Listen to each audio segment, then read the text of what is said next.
Hi, I'm Steve Adubato. This is One-on-One, and more importantly right now, we're coming to you from the NJTV Agnes Vera studio in Newark. It's exciting to be here, and we are also excited to have, all the way from San Francisco, she is Linda Harrison, Director and Chief Executive Officer of the beautiful, iconic Newark Museum. Good to see you. Thank you. Thank you. Good to be here. So you've been in the museum, it's not a, I don't know if I call it business. You've been a part of the museum world for a few years, right? Yeah, for several years. In San Francisco, from the Museum of the African Diaspora.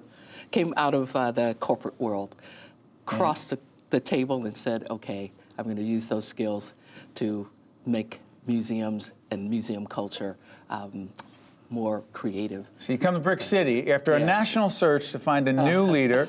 They identify you. I asked you this right before we got on the air. Help us in this.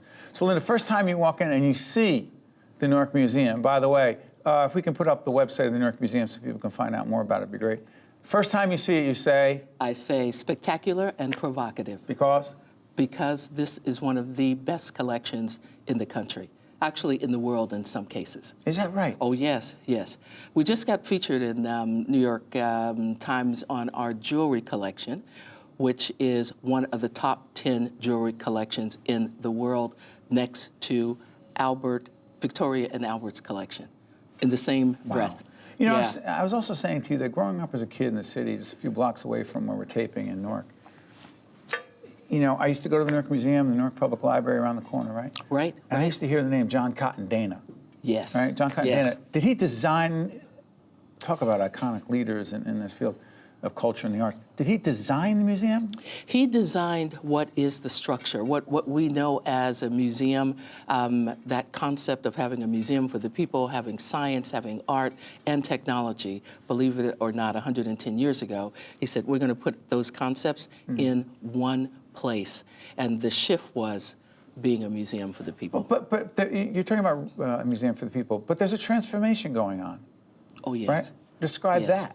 Yes. Well, this is one of the things that attracted me about coming here, to be able to walk in the footsteps of Beatrice Windsor, Mary Sue Sweeney Price. Talk about a great leader. Yeah, 5 women leaders of this museum over the course of 110 years. And so for me to be able to continue that legacy and to transform the museum while the city of Newark is transforming. Is there what is the connection between the transformation at the Newark Museum and the quote-unquote renaissance going on, particularly downtown in the city? To me, a destination.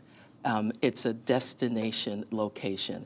And that's what I want to transform the museum to be, a destination museum that people come, whether it's the museum or even the Ballantine House, that it is a place where people want to come and learn more, go deeper into our collections. Linda, give us an example about a collection. I don't know I know we have pictures, and I don't know if they match up, but give us an example of an exhibit that you say, and this is one I was thinking about, is it the Wendy Red Star exhibit? Well, is that a good example? Actually, that is a good example, because what we're doing, we're reimagining what's in our collection. You're looking at Wendy Red Star, which this is an exhibition in our new special exhibitions gallery, A Place in the Sand. And what Wendy is doing and what we are doing is really expanding the diasporas of the stories that we tell. And what we mean by that, you may see a traditional Native American collection of assets. And our goal is that, why don't we give you that story from the perspective of a contemporary Crow woman from the Crow Reservation in Montana, and she's a contemporary artist, and you get what it is that she's talking about of her culture from her perspective. You're doing that through video. Do you have video of her? Actually, we have video. We have in the collection a sweat lodge that you can go into that sweat lodge and experience what Wendy experienced growing up in the mountains of Montana, in addition to her traditional photography, painting, textiles. So this transformation of the museum is for us to really talk about expanded stories, that the Native American story is an American story. It's not a separate story, and it's a contemporary story. You know what strikes me about that is we're doing a series on the future of innovation. You are innovating, you and your colleagues at the Newark Museum are innovating in a way that makes what you're doing much more accessible to people, much more relatable to people. That's fascinating to me. Oh, yeah. Part of technology changes it, a lot of that, give you more opportunities? Well, it does. It allows us to really have a digital transformation strategy. And what I mean by that, not only are we going to impact and have more technology in our exhibitions, because that really helps you to understand what's going on and experience it, but also in our public programming.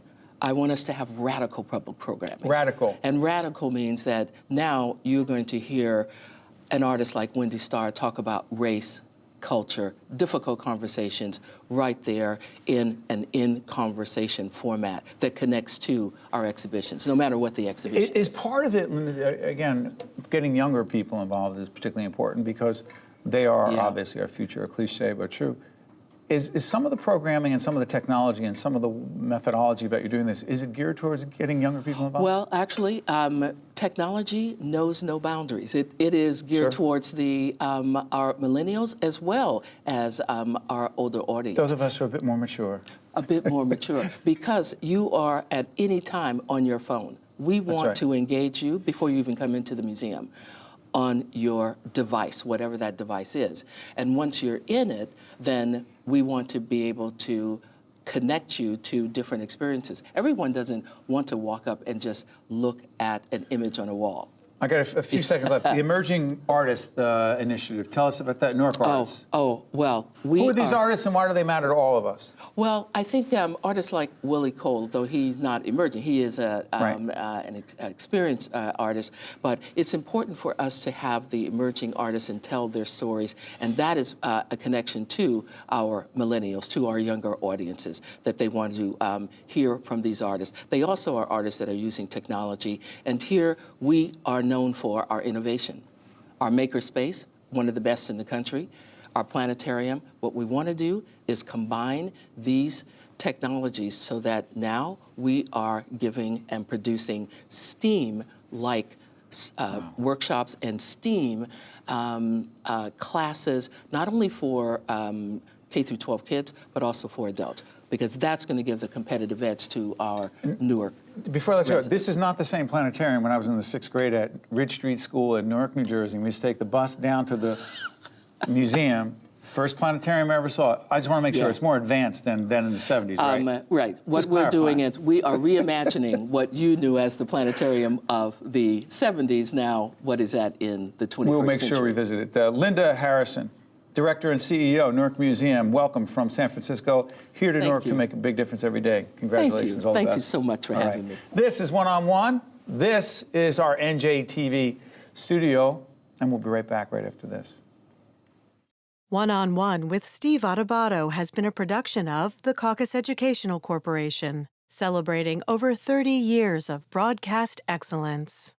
Funding for this edition of One on One with Steve Adubato has been provided by PSC&G, United Airlines, Choose New Jersey, TD Bank, the New Jersey Economic Development Authority, the Turrell Fund, supporting Right from the Start NJ, and by Horizon Blue Cross Blue Shield of New Jersey. Transportation provided by Airbrook Limousine, serving the metropolitan New York, New Jersey area.